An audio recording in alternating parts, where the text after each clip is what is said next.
Okay, so here we go. Daniel and the Discerning, number 8. We're going to be looking at enduring faith with Daniel chapter 6. All right, notes are up and going. Okay, enduring faith. Last week, we wrapped up with visions that God had given Daniel about the future. I'm always amazed at how precise those visions are when it comes to history. It's just so awesome. Daniel wrestled with these visions, though. He didn't do very well with them. He struggled with them. He fought through them. When he woke up from them, he was usually sick for days and days and days. Anybody who says they, died and visited heaven and wakes up the next day and writes a 2,000-page book, that's not the standard that's already been put in place in the Bible. If you have a dramatic vision or an experience in a spiritual way, it should knock you on your socks for a few days. You should have a hard time recovering from it. Okay? Just a red flag if you ever hear that one. Here we go. But we appreciate Daniel's struggle and his service because we can be here today talking about all this, right? He had it rough, but we're grateful for it. And tonight we're going to be wrapping up Daniel with the beginning half of the book. So the ending of the book where we started is all about prophecy, and the beginning is all about the prophet, okay? So before Daniel received interpretations from angels for his visions, now in the beginning of the book, he's going to be the one interpreting for other people's visions through the power of God. Now remember I told you the book of Daniel is not in chronological order. It's just kind of all over the place like this, kind of shuffled together. But it's laid out in a way where the beginning of the book, he's the prophet, giving people their interpretations. And the ending, he's the one who needs help from the angels getting the interpretations to what he's seeing. Does that make sense? And so we're kind of making a change. It's a good change, though. Okay? It really is a good change. It helps us learn how to live in a pagan world, an environment, like Daniel had to. That's why I wanted to go from the back to the beginning. I wanted to show you that mysterious things happen, and there's this amazing prophecy for us to hold on to today that we've lived through a lot of, but not all of it, and how we're right in the middle of it all. Should we be dealing with it?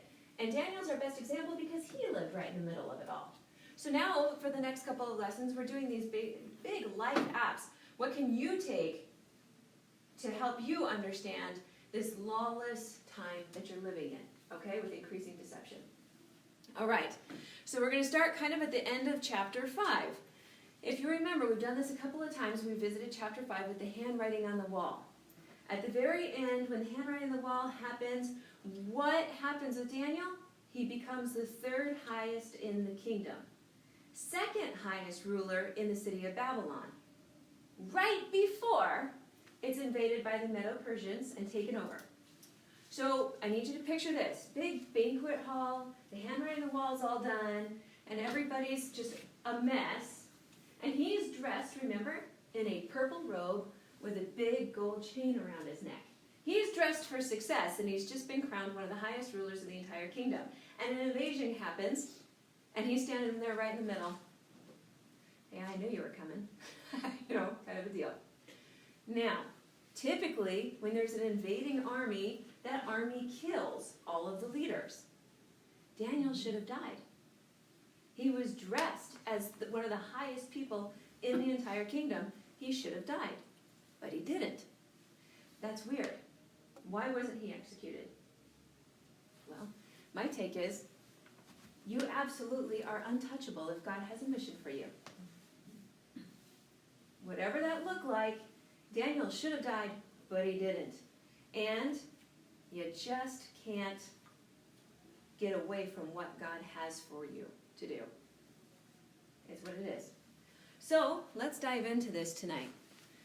So he ended one kingdom as one of the highest in the kingdom, and now we're entering a government overthrow, turnover here. Dr. Ray Pritchard, I think, pretty much nails it for the rest of this lesson with you can tell a lot about a person by the quality of his enemies.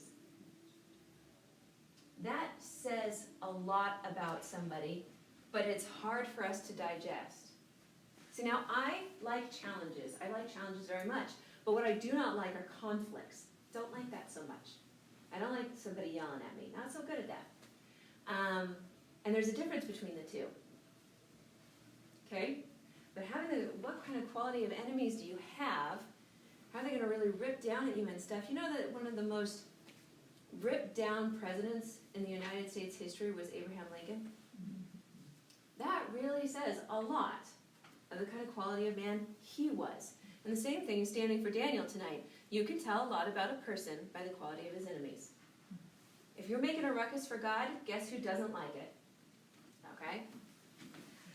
So let's talk about Daniel 6 here. We're just going to open this up with a little bit of background, saying that, okay, the new government is being set up because Cyrus, who, by the way, was prophesied about in Isaiah 44, says by name, Cyrus, you are going to let my people go. It's the coolest thing, okay?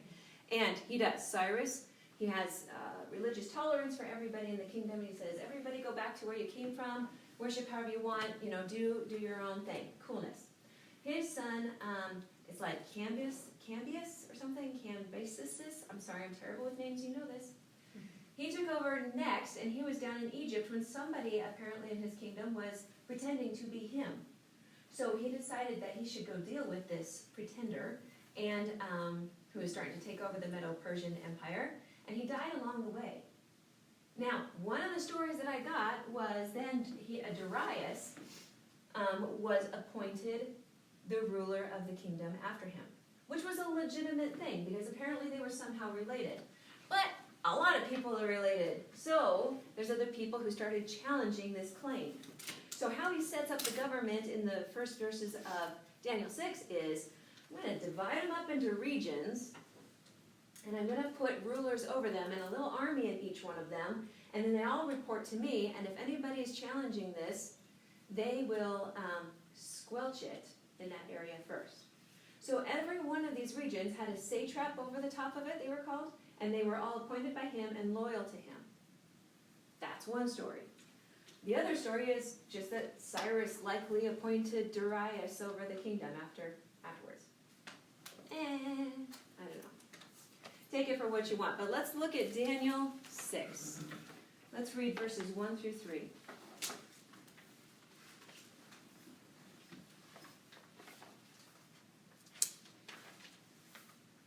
Daniel 6, 1 through 3 says, It pleased Darius to appoint 120 satraps to rule throughout the kingdom, with 3 administrators over them, one of whom was Daniel.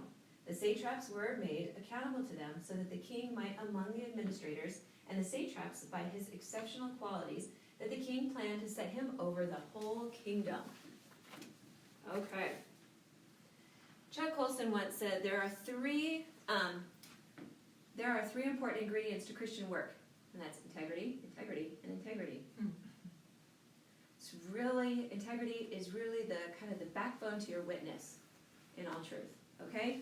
So we're going to be touching on this because if you look really quite close at verse 3, it says that Daniel distinguished himself among the administrators and the satraps by his exceptional qualities. Okay, this is a very unusual thing, and I really want to point that out because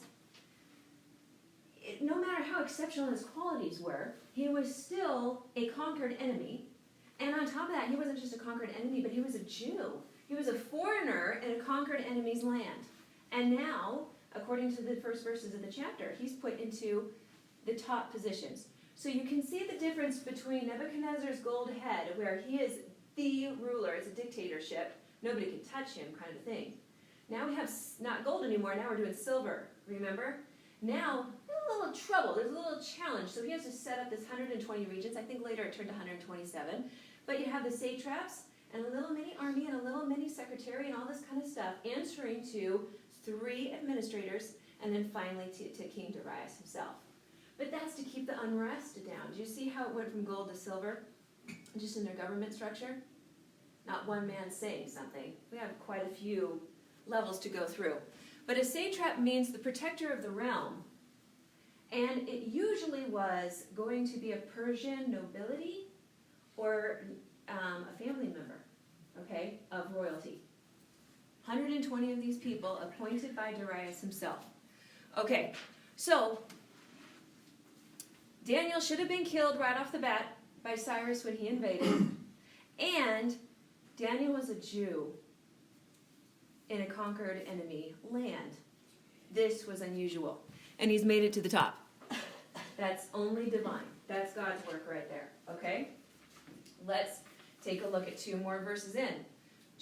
Verse 4 says, "At this, the administrators and the satraps tried to find grounds for charges against Daniel in his conduct of government affairs, but they were unable to do so.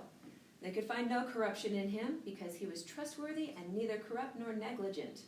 Finally, these men said, 'We will never find any basis for charges against this man, Daniel, unless it has something to do with the law of his God.'" Okay. Warren Wiersbe once said, it's certainly a commendable thing when people possess character so impeccable that they can't be accused of doing wrong except in matters relating to their faith. That's the only way they thought they could take Daniel down. Daniel's faith meant everything to him. Absolutely everything. And it was very precious. And he was in a pagan, violent, and changing world. So here's where I have to challenge you right out of the chute. I know it's early, but we're going to do it real quick. 1, every person's life faces pagan influences, changes, and violence. So how important is your faith to you? That's all I have. It's that easy and that open. Bible prophecy is the mold into which history is poured, according to J. Vernon McGee. Now that, I think I could talk for an hour on alone. Bible prophecy is the mold into which history is poured. That's a good one. That's a good one. And history has still a long way to go. Bible prophecy is like guardrails for you on the road. Okay? You are going somewhere and it's going to keep you on the right path. You're not going to go like this. Okay? All right. Let's see. Daniel got to see a lot of history in his life. Have you ever thought about that? Have you ever seen that he went through Babylon and the Medo-Persian and saw Greece and Rome and so much more? He got to live a lot of life. But Daniel did not work for any of those kingdoms, even though he worked for them. All the ones that he lived in, he worked for them. But he did not work for them. I'm going to tell you this. He worked for a kingdom that still hasn't shown up yet. In the kingdoms that he was working in. Does this make sense? And because he had his guardrails put up, and since he understood the Bible prophecy, I mean, he was really getting interpretations from angels here. He understood it's all leading to something, and that's my kingdom. So if I'm living for that kingdom, it affects how I live in this kingdom today. Okay? Okay. Philippians 3:13 is where Paul expresses the same thought. 13 and 14, he says, "Brothers and sisters, I do not consider myself yet to have taken hold of it. But one thing I do, forgetting what is behind and straining toward what is ahead, I press on toward the goal to win the prize for which God has called me heavenward in Christ Jesus." We're all supposed to live right now, and it'll keep our integrity in check if we're focused on a kingdom that still has yet to come. If you understand Bible prophecy has a destination that's really relevant to you, it changes you now. It changes you very much right now. Okay, integrity matters. It bears witness. Here's a fun little story that I found this last week. It's called Weekday Christians. A young man was being interviewed for a position in a small business firm. He had a neat appearance and made a good impression on the owner. He had also prepared an excellent resume in which he listed his pastor, his Sunday school teacher, and a church deacon as references. The owner of the business studied the resume for several minutes, then said, "I appreciate these recommendations from your church friends, but what I'd really like to hear is from someone who knows you on the weekdays." Mm-hmm. Integrity is the backbone to your witness. Jesus was commended for his integrity in Mark 12:14 when people approached him and said, "Teacher, we know that you are a man of integrity." Why would they say that? Why would they know that of him?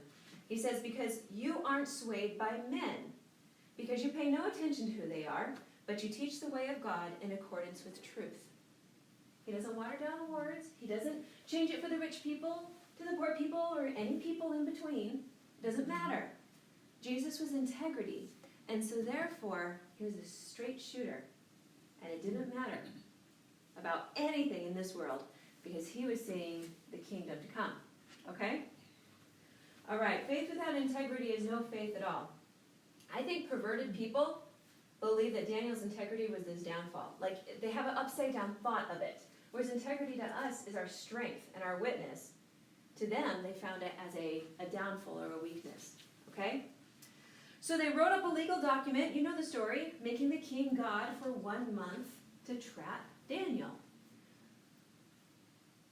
So I have another question. Would you like to be God for a month? Have you ever thought about that? Would you like to be God for a month and everything that it entails? No, not even for a minute. I'm sorry, but I have to go straight to Jim Carrey with Bruce Almighty. I mean, come on. When he parts the red soup, it's all like, oh, that's so funny to me. I just think it's hilarious. But I mean, God, for just a minute is a little bit overwhelming. But so that's what they're asking. Hey, let's let you be God for a month. Well, that says two things to me really quick.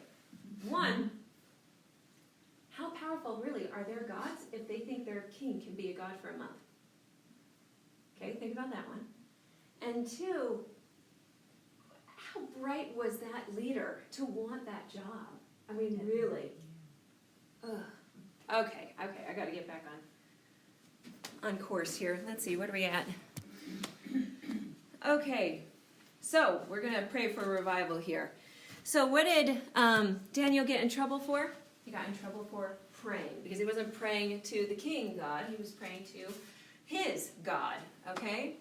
So, Daniel 6:10 says, now when Daniel knew that the document was signed, Daniel knew that this document was signed, he entered his house. Now in his roof chamber he had windows open towards Jerusalem. He continued kneeling on his knees 3 times a day, praying and giving thanks before his God, as he had been doing previously. Now, Daniel did not post a guard. He did not change his prayer time. He did not change his location. Daniel did not stop. I'm going to add another one here that I thought of this afternoon. Daniel didn't plead his case. He's one of the people who could have gotten in to see the king and say, King, really? You want to be God for a month? Let's break this down real quick. He could have held an audience with the king. He didn't do that then. He did not do that. He did not give his side of the story at all. But it leads us to amazing insight. And I think Bonhoeffer hits it really square on the head when he says, when Christ calls a man, he bids him come and die. That's a tough one, but it's true. It's true. Now, how about this one? I might embroider this one. Martin Luther King Jr. If a man hasn't discovered something that he will die, that he'll die for, he isn't fit to live.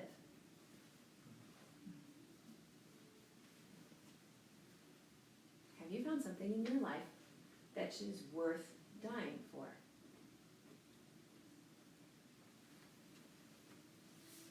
I'm going to say Dr. Ray nails it again with, since he, who's Daniel, wasn't afraid to die, he had the courage to live for God in a hostile pagan world.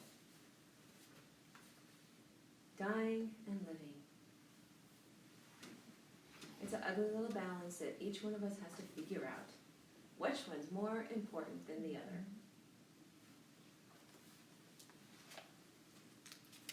All right, let's take a look at this. Prepare for survival. The men found Daniel. Okay, they went looking and they knew where he's going to be. Found Daniel praying 3 times a day, which, by the way, is a Jewish thing to do. Morning, afternoon, evening prayers. And they're all named. I wasn't going to try to pronounce them wrong. So that was a very much a Jewish thing that he learned when he was a kid and brought it for the rest of his life through everything that he had ever done. Daniel, by the way, do you guys know by this time he's in his 80s? Okay? Cyrus has already issued the decree for people to start going back and all this. He couldn't go, remember, he's in his 80s, and he is still doing those same 3 prayers that he's done since he was a child in Israel. Okay? So he wasn't about to quit now. Okay. The same men who wrote up this legal document, had the king, tempted the king with it, sold Daniel out, held the king to it. The king worked really hard to reverse this law, but here's the trick with the Medo-Persians. Once it's in writing, it cannot be broken. So how powerful really was this God for a month if he can't even change the law? Isn't this kind of an eye-opener? I was just sitting there, I've heard this story 50 million times, and here, boy, that just really hit me right square between the eyes. He can't even change a law, and he thinks that he's God. I want him to try to change the wind. Or do something really, godlike. We can't even change the law. Okay. Darius was hit with something that was more important to him than being God, and that was Daniel. Now all of a sudden, all this temptation, all this I want to be God for a month kind of deal didn't make any sense. He didn't care. He tried really hard to get out of it. It was not his thing anymore. And he didn't want to be God anymore. No, I want to renege on this idea.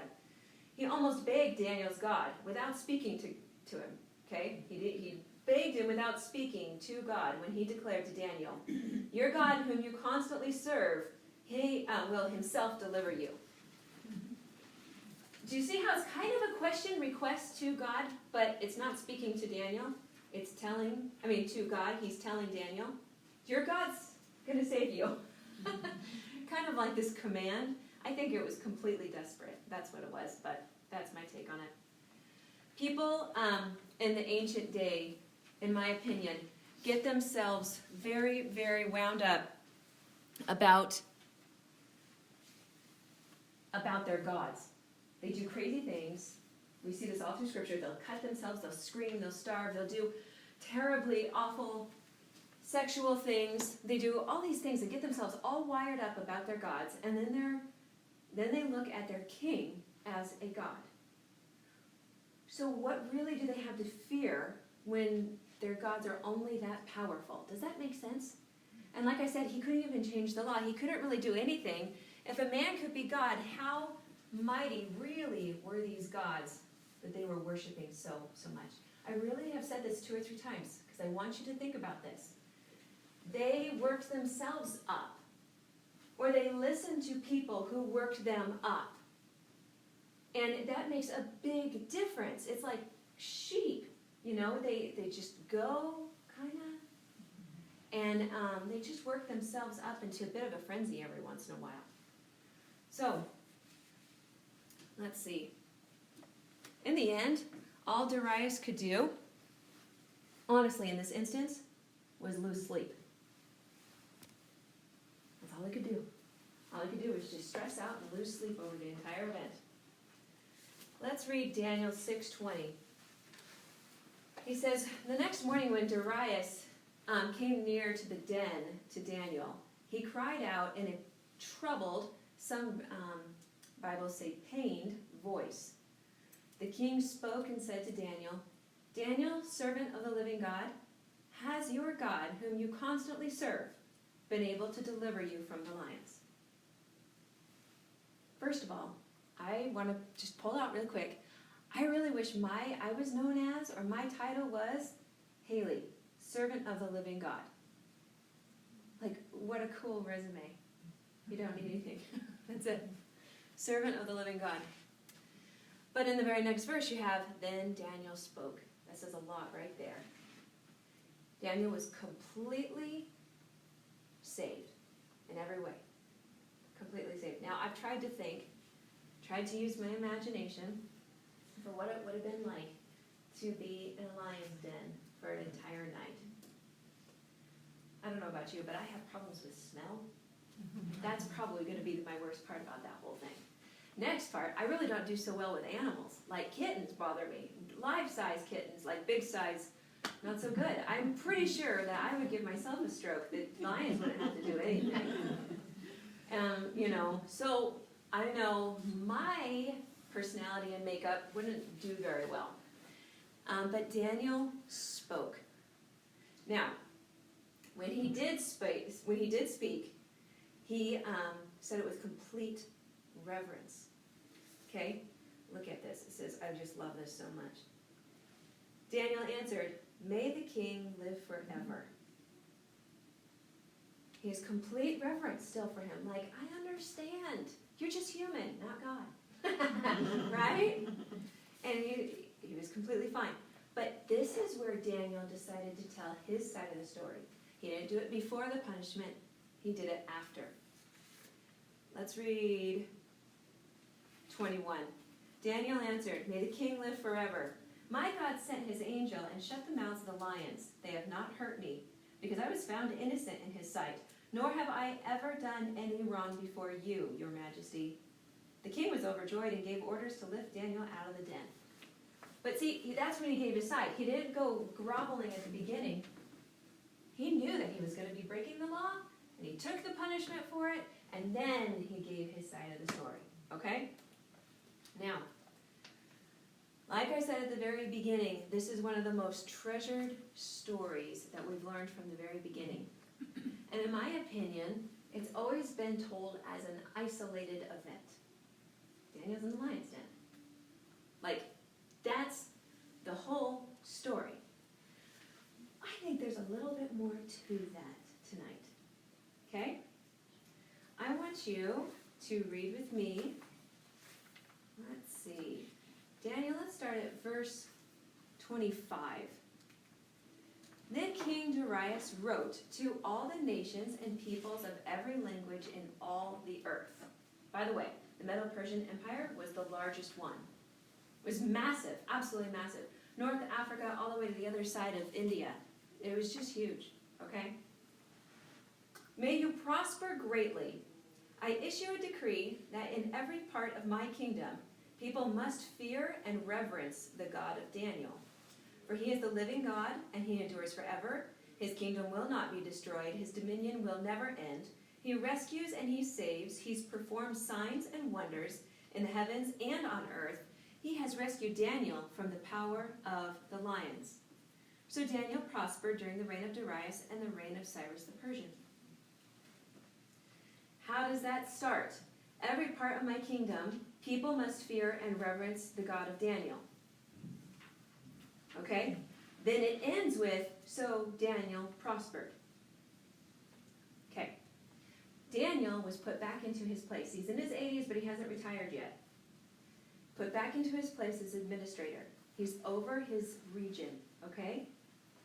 In his region, there is a hereditary priesthood that he's over. This complicates things a whole lot more than what I told you at the beginning of the story. Not only is he a conquered enemy and a foreigner, a Jew, put into this place, he was also, when he was put in that place, put in charge of a hereditary priesthood that was all Persian. So now a Jew is put in charge of Persian priests who do not worship Adonai like he does. They worship a god named Aru Mazda. I don't know.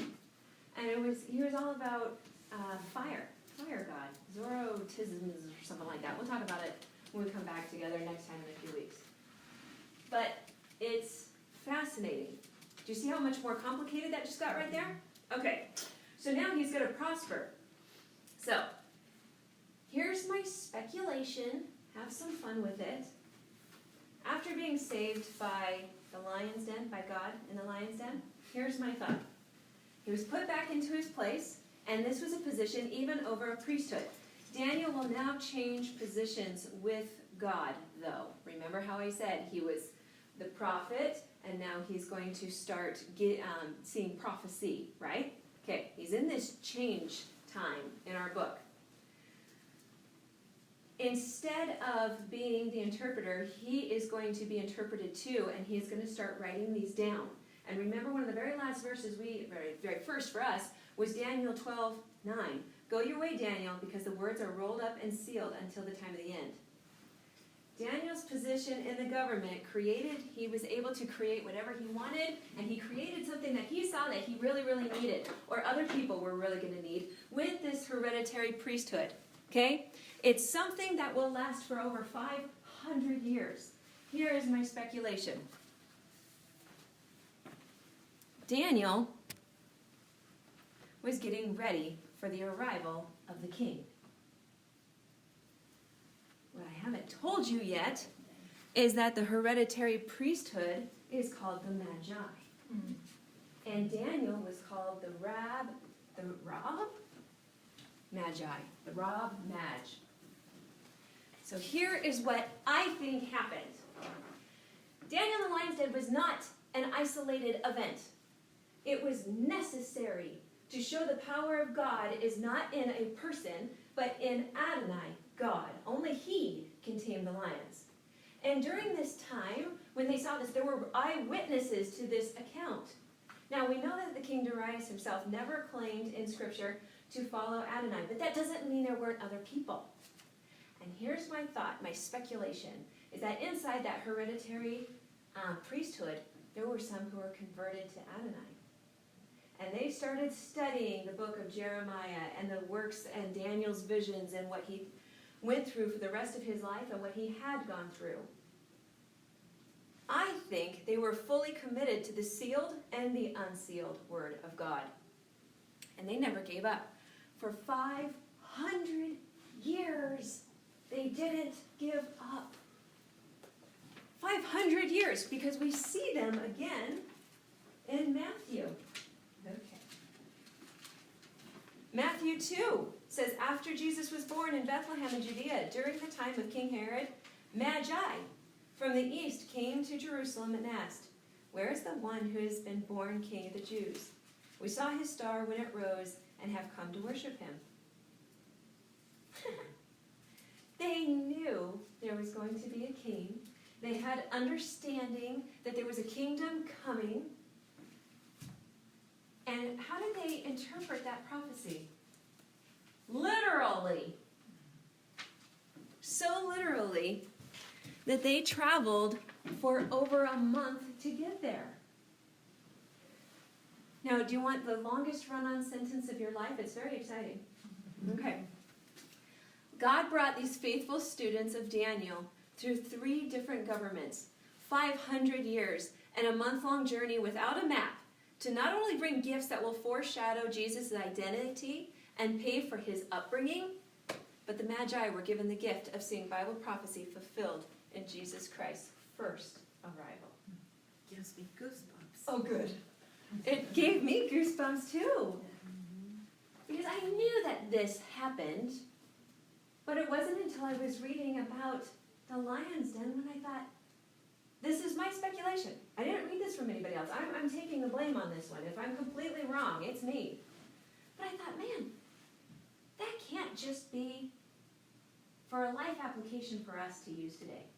I mean, a lion's den, you guys. It had to have been so much more. So I started thinking about that. I was like, well, he's put in charge of this already. There had to be some converts. This is where it had to have started, when people saw the power of God. Because of a faithful witness who had the backbone of integrity. Oh.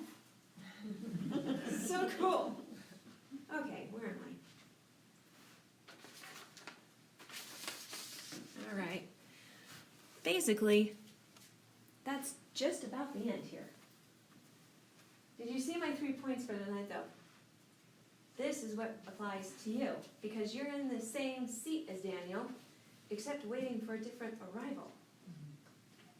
So I need you to do the same thing he did. He prayed for revival. You must pray. You must pray for yourself.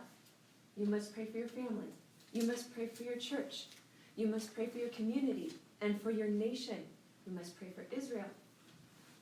Because it's a very pagan, deceived world.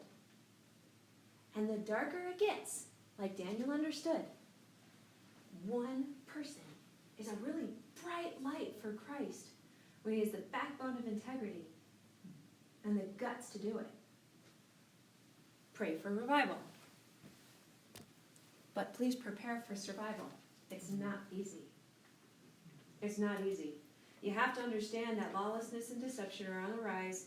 They're increasing at an alarming rate, and you must be prepared to be hit in the face by it. You must be prepared for impact. Because if you are going to be a bright light with a backbone of integrity and the guts to stand up for it, you're standing by yourself. Daniel stood by himself. Now, was he alone? No, I didn't say that. There's a difference. Okay?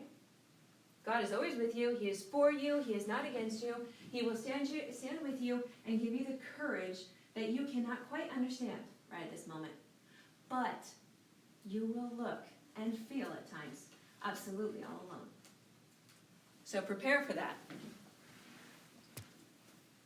But get ready for arrival.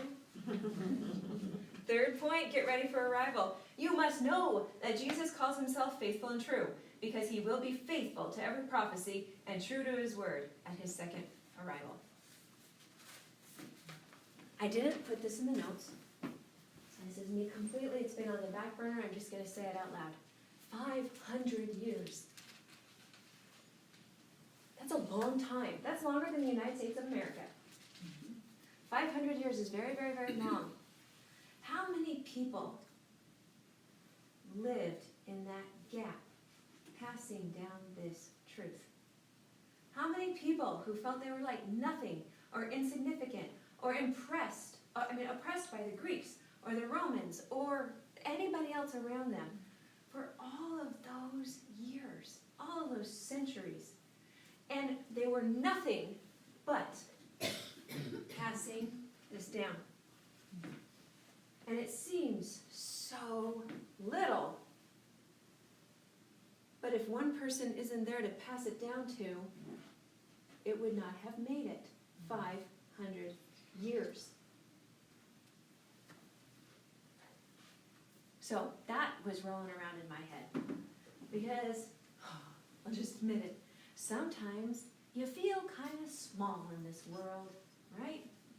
Kind of really doesn't matter what you do in the end, but it does matter. And so I had to remember this all the time, that yes, I'm in the middle of this legacy of passing down the truth. From all the different clouds of witnesses that came before me, different grandparents, different Sunday school teachers, different pastors, different people, they're passing it, and I'm passing it down now. Okay? So we're in this link. And it has to keep going. And there can't be doubt. You can't get tired. You have to persevere. And you have to prepare. You have to pray. You have to prepare. And you have to be ready for the next arrival. All right? Let's pray. Dear Jesus in heaven, thank you so much for the diligence of the people who kept your word and your truth alive for 500 years, that they could show up at your first arrival. They could worship you. They could bring you gifts that you desperately needed. Thank you so much for their perseverance and their just gumption to keep that alive, so that we have the story of Gentiles showing up as some of the very first worshipers, some of the very first people to worship you. Whether you were in the stable still or 2 years old or wherever you were in this world, the first Gentiles noted for worshiping you were the Magi. That influence came from Daniel, the faithful servant who had the backbone of integrity and the guts to stand up. We so thank you for him and his example. Thank you for being a part of all of this and giving us exactly what we need when we need it. Thank you for being faithful and true.